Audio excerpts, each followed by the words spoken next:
Welcome to Living Chassidus. Together, let's live the Chassidus we learn.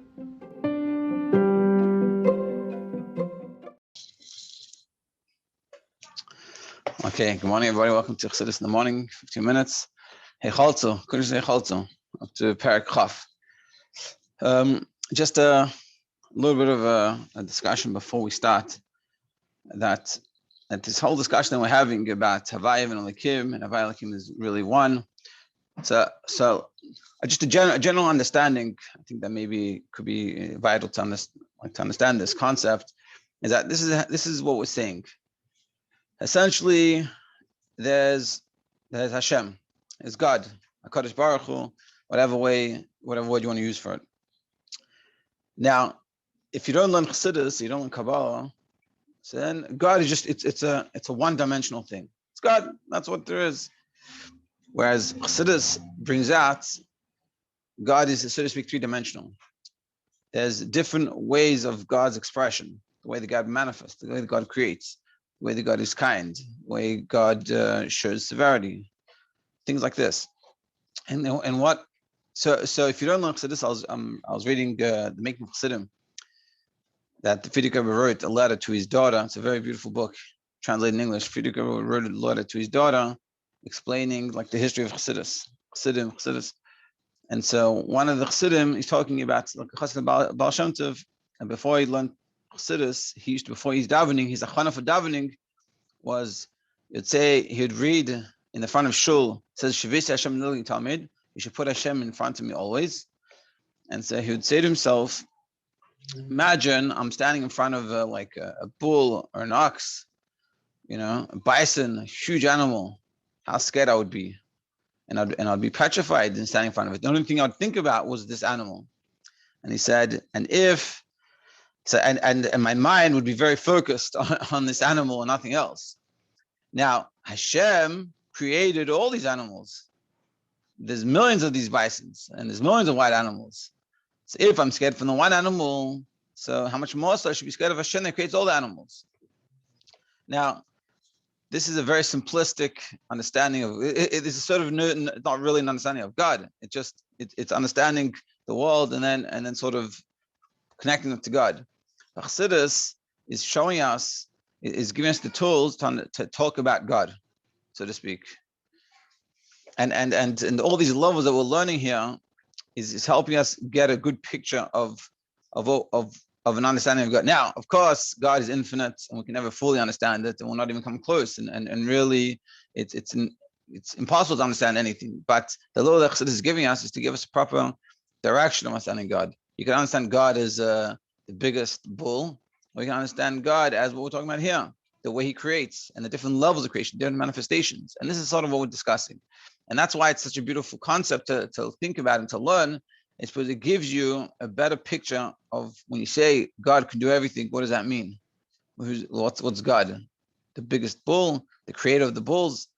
And this is what we're learning here. This is an important, I think it's an important thing to appreciate before we learn these things. And it could be also that we don't understand all of these concepts, but that it just takes time and practice. You learn it, you chazer it, the quicker, the better you'll understand something, and you'll get a better picture of everything, is when you chazer whatever you learn. You learn everything you learn it well 3 times, you'll get that, and it'll help you understand everything else. And this is what happens with me. Anyway, without further ado, Parak Chaf. So basically, in the previous, we're talking about the Elikim, which is multiplicity, and Havaya is really unity. But really, we see also in Havaya has an idea of multiplicity. So what's going on? And so ultimately, we're going to say in this parak that as much as they both have Havaya and Elikim both have the same aspect of multiplicity, but the multiplicity of Havaya is a unity. It's a separateness, but it's bringing together. And this is what he's going to discuss. Yep, page 158. And this is the difference between Shem Havaya, the name that represents godliness as he expresses himself with Havaya, which we talked about, that it has all the distinctions yesterday, to Shem Elikim. Because in truth, they're all one, as we explained in the class before, and really they go together. But how they one, if we see that they're very different styles. Shem Lakim hu ein seif mamish k'mo Shem Havaya. Because Shem Lakim, before we said that they're the same thing because they both have this concept of separation. But now we're saying they're also the same because they both have the concept of ein seif mamish k'mo Shem Havaya. Therefore, the light of Elikim, being that it's a light of Ein Sof, of infinite light coming from God, so therefore it's the same style as Havaya. So seemingly we're saying the Havaya, which is how Hashem creates, how Hashem is totally above, whereas Elikim Hashem is totally involved and separated. They're two different things. But what we're saying here is they're not two different things, but they both have an aspect of the other. Shem Elikim is an aspect of Ein Sof, just like Shem Havaya. And Shem Havaya is an aspect of limitation, just like Shem Elikim. Ad Shegam HaNivraim Shemizhavim Aidei Shem Elikim, till the creations that were created through the name Elikim, Hein Bechinas Tachas Ha'achdus, all through unity. Before we were saying, and as we learn this, we keep on moving and adding a little more to this puzzle. So before we were learning, Havaya is unity and Elikim is separation. And Havaya also has a concept of separation with unity. But what he's saying is even Elikim, which seems to be separation, shows on separation and shows on unity. Yeah. And he says, like an example here, this sure is Leil Nishmas Rabbi Yoel Khan. Yeah, the master of Chassidus. Without him, I don't know where we would be today. That's his Neshama Shahava and Aliyah. The unity that pervades, it says in bottom 158, the unity that pervades existence, despite the existence of multifaceted diversity, is reflected in the particles that lie at the very basis of our existence. Atoms. Atoms are made up of many distinct elements.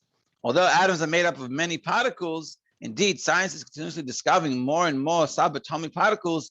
Nevertheless, all these elements are united as a single entity. So atoms are a very good example, because atoms, there's billions of atoms, all separate, the distinct things.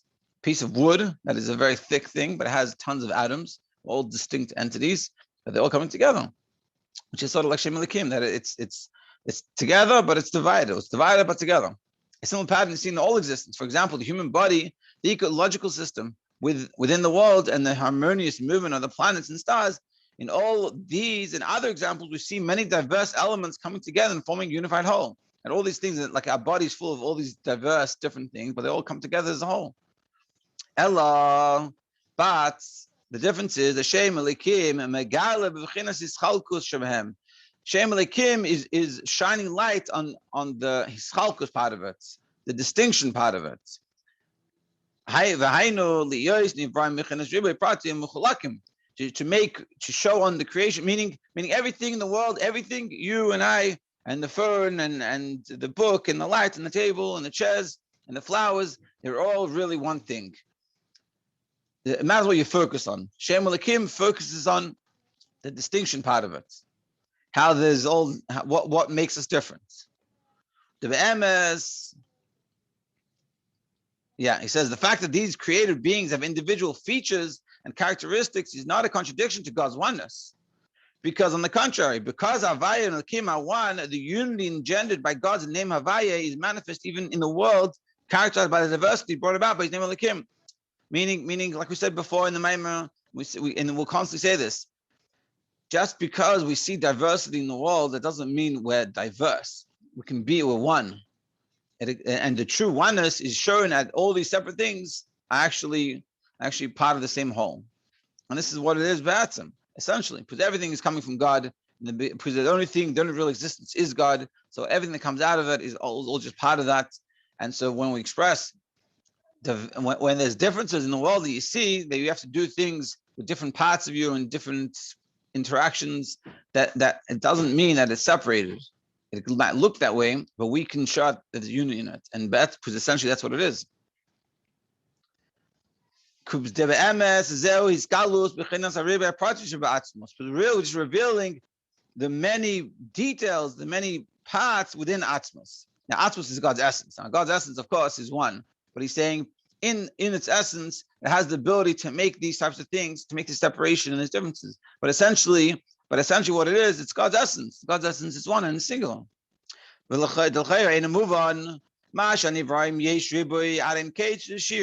Seemingly doesn't make sense how there is a limitless multiplicity among the created beings.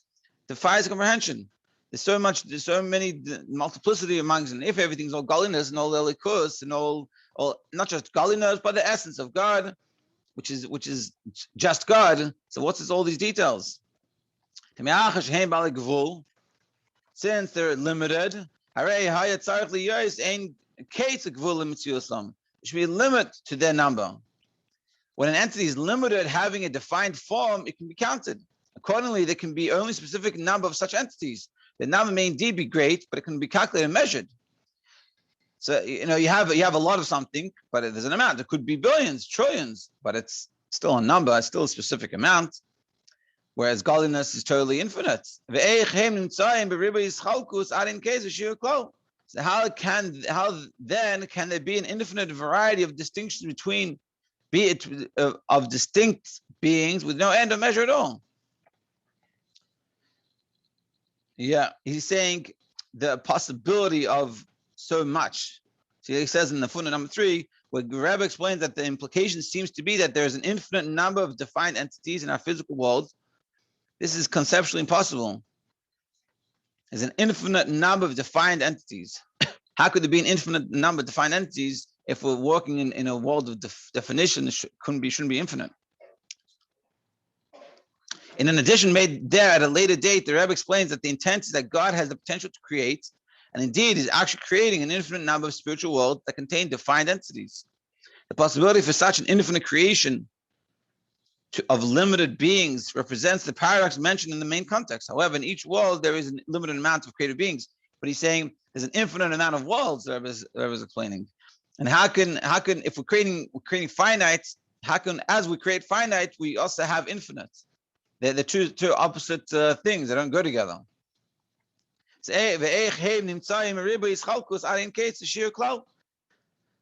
how can we have infinite together with finite? The explanation is like this: the Ein Sof, God's infinite light, because of its completeness, because of its perfectness, it has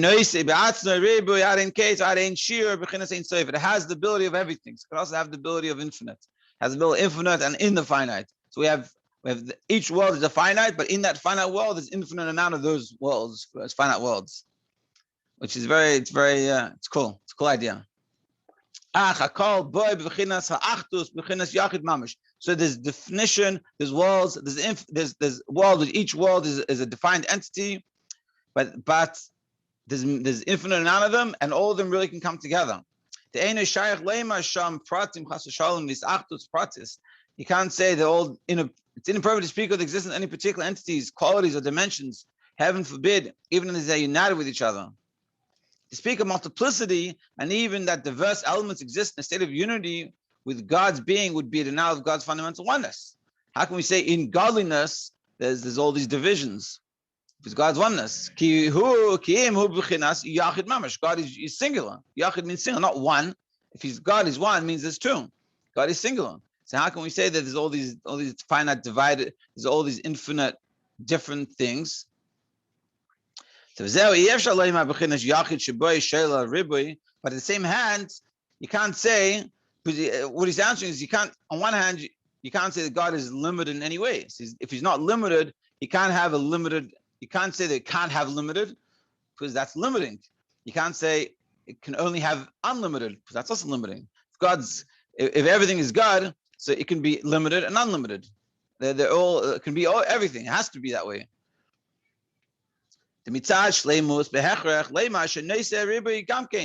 God can be unlimited, and he can have an aspect of limitedness, and can have everything. And it's all part of God. Explain also at length. This is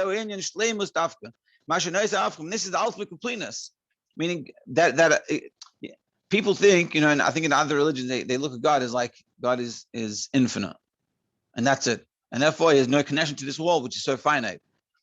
But if God's truly infinite, then he can also be in the finite. Now it's very hard for us to understand this. It's not one way. That's what he explains in this footnote. Created existence is by nature defined. Every entity exists only in a manner in which it was brought into being and cannot extend beyond that fundamental definition to coexist with something of an opposite tendency.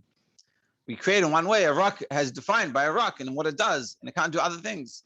And so to everything in the created, that's created, it's defined, has its definition. But God, however, is oddly undefined. It can bring both opposites. So to speak, God can be a rock and he can move it. He can make a rock that he can't move and he can move it. He can do everything because it's infinite. So it can be limited and non-limited. But by where it's within God, it's not opposites. All really one thing. See, and he goes here, I'll finish off in this bracket. But David we can't really understand this. It's where we live in defined definitions. Yeah. And on this it says, if I would know him, I would be him. I mean, if I could understand this properly, it's only God can understand this. If I could understand this, that means I'd be God. But as we've explained, it's logical, even though we can't understand it, but it is logical that if God is infinite, that means he can also be finite. He can be defined, it can be undefined. It has to be able to do all things. Do we truly understand it? We don't, because we're limited. We can't understand those things, but that's what it is. Yeah, very interesting. To be continued on Monday, maybe. Well, to be continued.